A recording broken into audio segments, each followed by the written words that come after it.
My first experience with the YMCA was a secretarial position, a clerical position with the YMCA of San Diego County. I was hired as the office manager for Myron Lewis, who was a then general director. That's what they called. Now they're called presidents or CEOs. The Y was growing very much, and it continued to grow, and so my position evolved from there. Well, from there, I decided that I should go back to school. So I went back to college and I started taking courses at San Diego City College and Mesa College.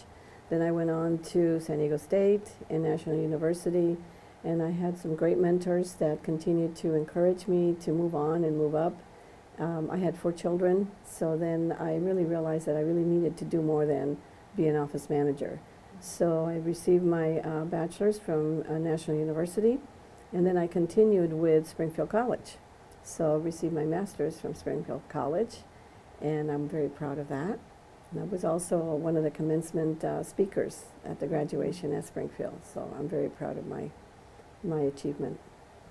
I retired from the YMCA of San Diego County. At the time when I started working there, they had no personnel department or human resources department. It was pretty loosey-goosey. And as we got involved into government contracts with our human social service department, then the government, of course, was asking for more statistics, and that's where it all began. So I began taking additional courses in personnel administration and industrial relations, and then started moving in that direction to establish a more cohesive department. From there, it just blossomed to a more strategic approach to human resources, but it took quite a bit of years and work.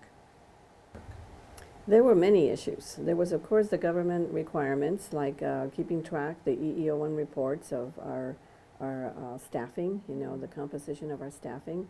There was salary administration, which was, pretty loose, and the YMCA's that were the same size as ours, we got together and we started sharing resources. How much are you paying for this, and what are the responsibilities of that position, and establishing job descriptions that were that could be used in any YMCA throughout the country, and also establishing some benchmarks for salaries depending on the cost of living of that community. So that was just one aspect. And then we started working on diversity. That was a whole other issue of working with diversity and trying to represent the communities we served. So if our community looked like this, then our staffing should also look like that. One of our communities in San Diego had 38 different languages spoken, so that was quite a challenge.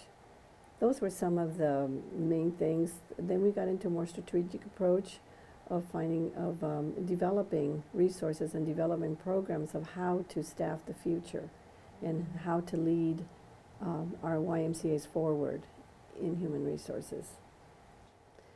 Well, in my area, human resources, it was mostly women because it began more as a record-keeping department, and it wasn't viewed as really as a career, so most of the positions were held by women. As men started moving into those positions, it actually helped us because it helped our careers to start becoming more recognized and getting, as you would say, to the table. Some of us made it, some of us didn't make it to the table, but at least we were moving forward. And so we needed to have a strategic plan of showing how human resources was important through the movement, not only for our own selves, but also for our staff. Because we're here to serve the communities, but we often forget that the communities are being served by our staff. And so, the competent salaries, competitive salaries, I should say, the competitive salaries, the education, the recognition, some of those things were non-existent. So that started moving the women forward. We also had a couple of conferences. One was held in San Francisco where we gave the Spirit of the Woman Award. And so that, again, that started focusing on women and got their attention. So we moved forward in that respect. Excellent. To me, the YMCA is more than just a youth fitness, child care, senior, whatever they happen to serve that community. It is a movement. At least in my opinion, it's a movement. And in the time I was hired, it was more of a calling. It was people were called to serve the community, to do good for others, to provide services that they wouldn't ordinarily be introduced to.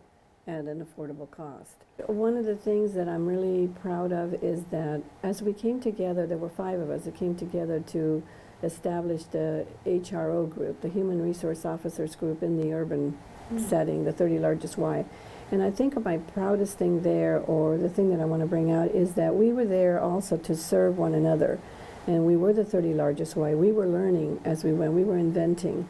But we also shared those skills and that knowledge with the younger people that were coming into the career, and also the newer and smaller Ys that had no one.